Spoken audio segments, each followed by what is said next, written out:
नमस्कार मित्रों, कैसे हैं आप सभी। आशा है ठीक होंगे। तो आज हम जेट धारा के बारे में समझेंगे।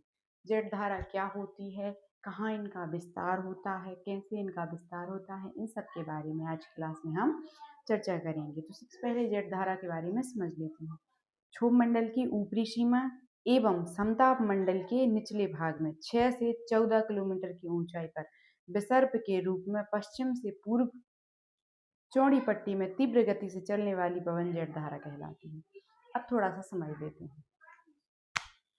देखो, ये हमारी पृथ्वी है। ओके, ये कौन सा हिस्सा है? पूर्व। और ये कौन सा है? पश्चिम। अब हमने आपको एक क्लास में बताया है वायुमंडल की संगठन के बारे में और वायुमंडल की परतों के बारे में। तो वायुमंडल में आप धरातल की बात देखेंगे कि सबसे पहले है कौन सी परत? क्षोभमंडल। ओके, वायुमंडल की ऊपर की ओर जाने वाली जो परतें होती हैं। तो सबसे पहले है क्षोभमंडल, उसके बाद है समताप मंडल और क्षोभमंडल के बाद 2 किलोमीटर की लगभग क्षोभ सीमा है। ओके, तो हम आपको क्या बता रहे हैं कि क्षोभमंडल की ऊपरी सीमा। तो जैसे आप देखेंगे कि यहाँ से जैसे ये धरातल है और इसके लगभग 30 किलोमीटर तक या कहें 20 किलोमीटर तक, यहाँ 18 लिख ली और ये 0 है। तो यहाँ तक कौन सी है? क्षोभमंडल।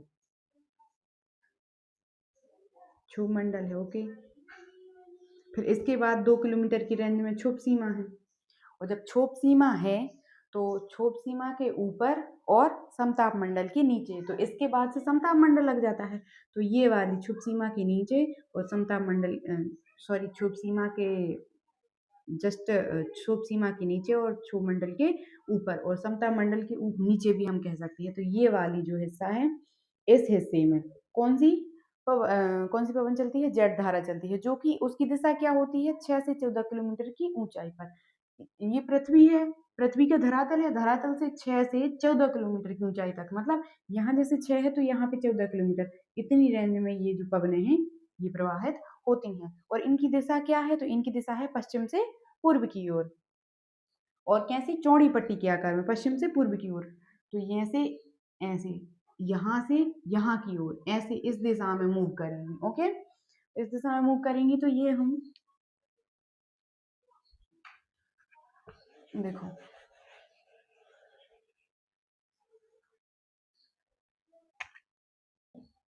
ऐसे इस दिशा में मूव करेंगी। ओके, ये ऐसे मूव करेंगी। ओके, समझे आप कैसा? ऐसे। ओके,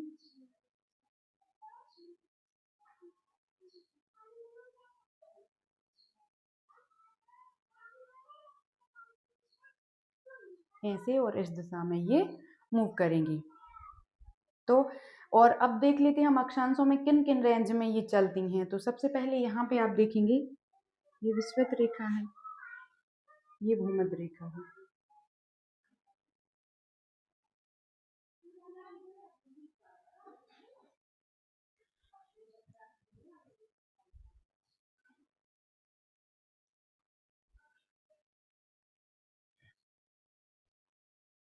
सॉरी, ये थोड़ा सा जो है दक्षिणी ध्रुव है, इसको थोड़ा सा नीचे बनाना था, तो आप बना लेना। ओके, फिर भूमध्य रेखा से बात करते हैं। तो भूमध्य रेखा के बाद हम देखते हैं उत्तरी गोलार्ध में, तो 30 से 35 की रेंज में ये हो गया हमारा 30 से 35 की रेंज में, 30 से 35 अक्षांश तक। ओके, और यहाँ भी 30 से 35, दोनों 30 से 35 अक्षांश में, मतलब उत्तरी गोलार्ध में भी और दक्षिणी गोलार्ध में भी। ओके, फिर देख लेते हैं 60 से 65। यहाँ आप देखेंगे कि 60 से 65 रेंज में। ओके, यहाँ भी 60 से 65 तक की रेंज में।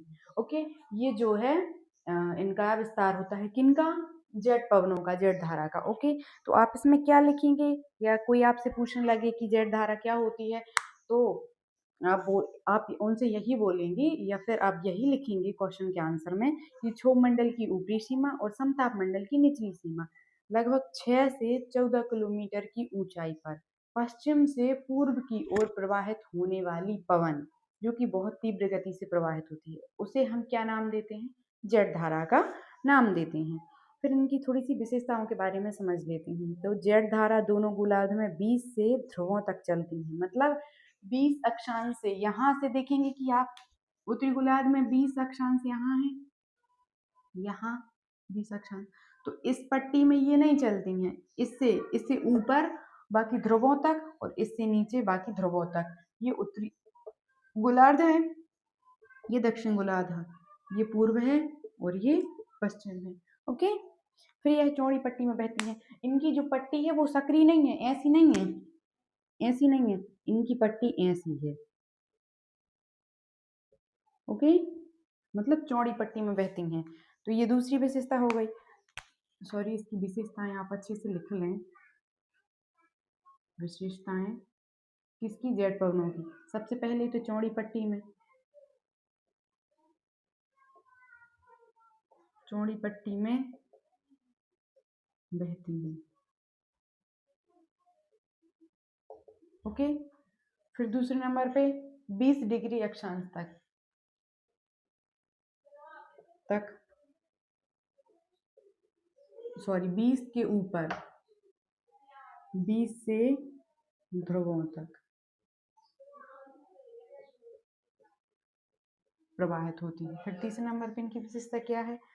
जेड धारा की गति मध्य में तीव्र होती है। आप देखेंगे कि ये जेड धारा है जैसे, तो यहाँ पे कम होगी और नीचे कम होगी, मध्य में कैसी होगी? अधिक। मध्य में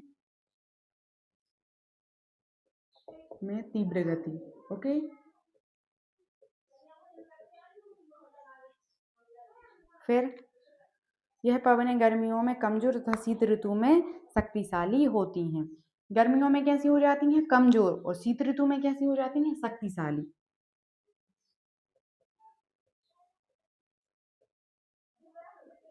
गर्मी में कमजोर और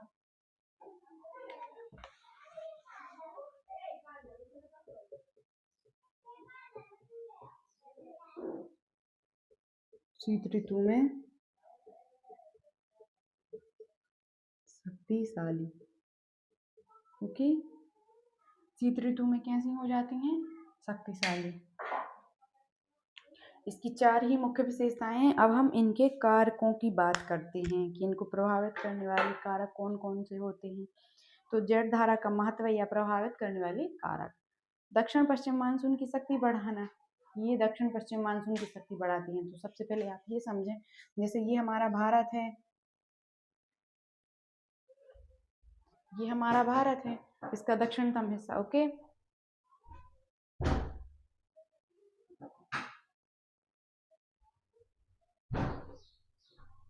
ये इसका दक्षिणतम हिस्सा है।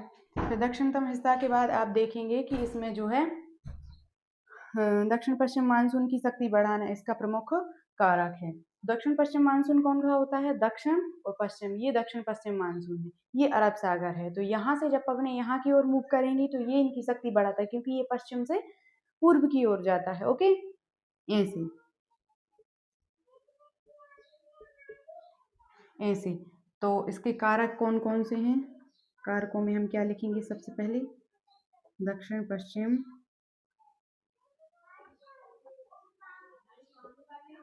मानसून की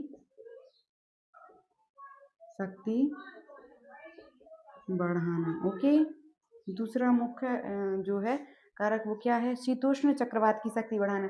शीतोष्ण चक्रवात कौन से होते हैं? हमने आपको बताया एक क्लास में कटिबंधों के बारे में, आप वो क्लास में जाके देखें।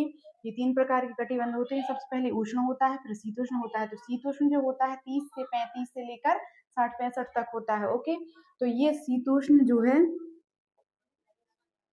शीतोष्ण चक्रवात की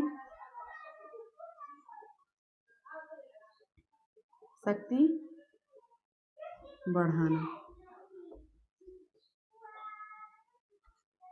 शीतोष्ण चक्रवात की शक्ति बढ़ाना। फिर वायुमंडल पर प्रभाव, वायुमंडल पर भी इसका प्रभाव पड़ता है, देखने को मिलता है। और पर्याप्त वर्षा, इनसे आप देखेंगे कि जाड़ी के दिनों में पर्याप्त वर्षा हमें देखने को मिलती है। ओके, पर्याप्त वर्षा। ओके, तो हमने समझा आज की क्लास में जठधारा के बारे में। तो आप किसी भी क्वेश्चन का मतलब जब आप जठधारा के बारे में किसी को समझाएं या फिर आप अपनी कॉपी में आंसर करें तो साथ में ये जरूर डाल दें उसके साथ, क्योंकि इससे आपको आसानी से समझ में आएगा कि कैसे ये जठधारा होती है, कहाँ कहाँ इनका विस्तार होता है। ये भी साथ में जरूर लिखना है 60 से 65 और यहाँ से 30 से 35 रेंज तक ये पूर्वी हिस्सा है, ये पश्चिमी, ये उत्तरी और ये दक्षिणी।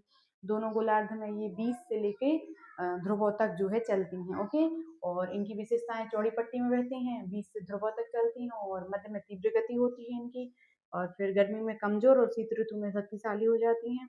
दक्षिण पश्चिम मानसून की शक्ति बढ़ाती हैं, क्योंकि ये इनका जो है इनकी दिशा पश्चिम से पूर्व की ओर है, इसलिए ये दक्षिण पश्चिम मानसून की शक्ति बढ़ाती हैं।